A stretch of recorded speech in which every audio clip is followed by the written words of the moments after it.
The Pelicans have agreed to finally trade Anthony Davis to the Lakers. Now, here's the compensation package. Everybody's wondering, what would they give up? Lonzo Ball, Brandon Ingram. Remember, Ingram has the blood clots in his arm, so that's an issue.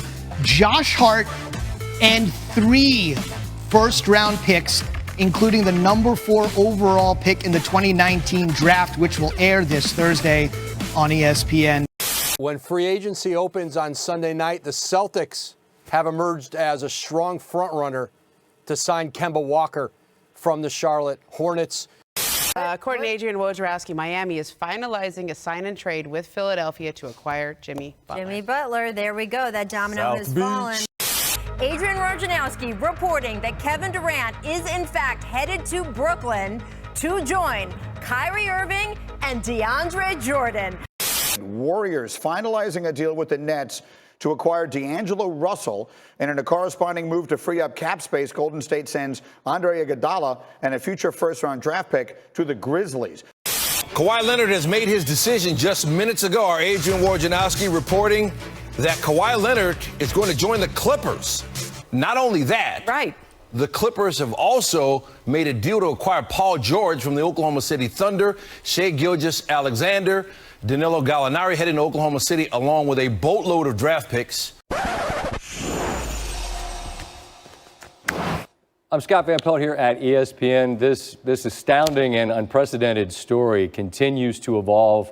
At halftime with Adrian Wojnarowski, I suggested that we would speak to him soon. I had no idea that it would be this soon. He has just tweeted within the past 2 minutes that the NBA is suspending the season. Oh, man. You know, I was thinking, we are currently in the midst of what could very well go down as the weirdest and most disappointing NBA season of all time. With the countless injuries to star players, and now with the suspension of the league after Rudy Gobert tested positive for the virus, which we later found out that at the time of this video, Donovan Mitchell and 4 players from the Brooklyn Nets, including Kevin Durant, have also tested positive. At the time of this video, games are still suspended and will be until either June or July, and that is if the season even continues. Either way, we're going to have a very weird and unusual ending to this season. So that got me thinking, wait a minute, all the guys that are listed as out for this season, do they have a chance to play now? Well, today I'm going to be talking about what we could be looking at if the season does continue, and what it could mean going forward. More specifically, those players who are expected to be out for the year, but may now have a chance to actually play if the season does continue. The key players that come to mind are Klay Thompson, Kevin Durant, and Kyrie Irving. So let's go through all of those cases individually. Keep note that these will mainly be under the circumstance that the season continues where it left off and doesn't go straight into the playoffs. And I'm telling you, even with Larry Bird, those 2 dudes in Steph Curry and Klay Thompson are the 2 greatest shooters I've ever seen in my life. And I'm talking about the greatest, without question, the greatest backcourt, the greatest shooting backcourt the game of basketball has ever seen.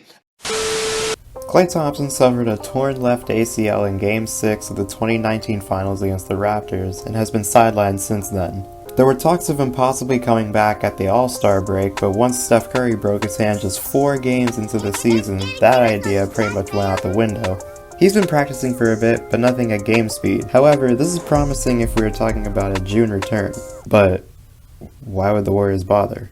Well, if the season does resume instead of going straight into the playoffs, Klay would get valuable playing time with the many new additions to the team, including Kai Bowman, Eric Paschall, Marquise Chris, Jordan Poole, and Andrew Wiggins, all of which are likely to be important pieces for their future. The playtime is also important because due to the extra long season this year, next season will most likely be shortened, which means that every game will count more and it leaves less time to make adjustments to Klay Thompson now being inserted into the lineup. If he gets that time in now, the team will learn how to play with Steph and Klay in the lineup and will be more prepared for next season. We've already seen the troubles with Steph Curry's return against the Toronto Raptors after 4 months of absence, as the new players constantly missed him on passes that would have been made by, say, Draymond Green or Andre Iguodala. So it would be great for him and the rest of the team if he gets that playtime in this season. Klay's been the most durable out of these 3 guys, so there's no real injury history to look at other than some sprained ankles here and there.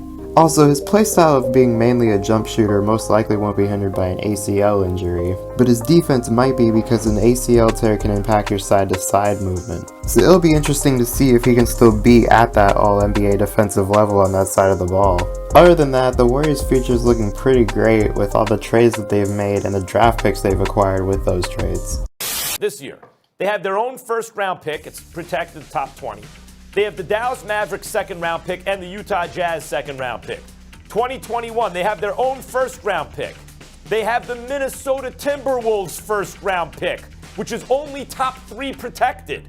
They have the Denver and Timberwolves second-round pick, 2022. They have their own first-round pick and their second and the Raptors second-round pick. So if you thought the Warriors were done, you're in for a very, very rude awakening.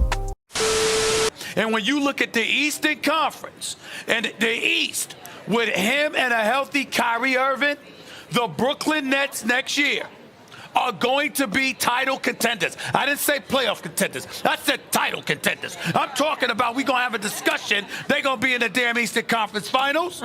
They're going to be a team that you got to reckon with. Everybody look the hell out. Next up is Kyrie Irving. Kyrie's not having the best season in terms of play time as he's only played 20 games. However, in those 20 games, he's averaged 27 points, 6 assists, and 5 rebounds while shooting 48% from the field and 39% from 3. He then sat out a period of time before opting to get shoulder surgery. There's no telling what Kyrie's injury history in the last few years will say about his immediate future or the rest of his career, as this is coming after a fractured kneecap in the 2015 finals that caused him to miss 5 out of the 6 games of the series, and a knee surgery that kept him out for the end of the regular season and the playoffs of the 2018 season. But when he is healthy, he's considered one of the best point guards in the league, so that's something to always consider. The Nets were the 7th seed in the East before the suspension of the season, and were actually on a 3-game win streak with 2 of those wins coming against the Spurs and the Lakers. They also pulled off a 21-point comeback against the Celtics. If they do get Kyrie back before the playoffs start, they're going to look to make a run if the next guy also comes back with him. He's recovering from injury. So when he comes back, let's just throw aside the notion of him tearing the Achilles again, okay? He's going to be 80%. Yeah. I think that he was at about 70 or 75% when he was giving it to the Raptors in the first quarter before ultimately going down. Yeah, I'm saying to you, that's the KD we're going to see. This is what I will say. 75-80%, and 75-80% KD can average 25 a game. This is what Kevin Durant suffered a torn right Achilles in Game 5 of the 2019 Finals, and we haven't seen him since. And I mean, it's an Achilles injury, we don't really know if he's going to come back the same. Prior to tearing his Achilles, KD in the 2019 playoffs was averaging 34 points, 5 assists, and 5 rebounds while shooting 51% from the field, 41% from 3, and 90% on free throws. So he was having a 50-40-90 playoff run. Then a calf strain appeared out of thin air, and then he missed the next 9 games and returned in Game 5 of the Finals just to tear his Achilles after 12 minutes of playtime. I was on NBA Twitter that night, and when I tell you that people were legitimately scared that we were about to watch another 3-1 comeback happen right before our eyes, that's what Kevin Durant does to a team. That being said, we know how serious and career-altering Achilles tears can actually be, even to elite players. The only player to actually come back from an Achilles tear virtually unchanged was Dominique Wilkins. Demarcus Cousins was without question the best center in the league, who had just entered his prime, averaging 25 points and 13 rebounds at the age of 27. He blew out his Achilles, was out for nearly a year, then returned clearly a changed player. He proved he could be valuable to a team, but overall, he just wasn't the same. He wasn't that best center in the league type of talent anymore. It also didn't help that he would tear his quad just a few months later in the playoffs, and then tear his ACL in the off season before the next season even started. And that's another thing you need to consider with these type of injuries, is that they can lead to more injuries and start piling on. Kobe Bryant was having arguably the best season of his 30s, averaging 27 points, 6 assists, and 6 rebounds. Then he tore his Achilles and played a combined 107 games over the next 3 seasons on declining efficiency before retiring. There's There's no telling what this means for KD, because both Cousins and Kobe relied somewhat on their athleticism, but KD relies on his pure scoring ability and ability to shoot over people. He may be slower off the dribble, but he still has the potential to be one of the best scorers in the league, even at 60 or 70% of what he was. That being said, it'll be very interesting to see what this means going forward.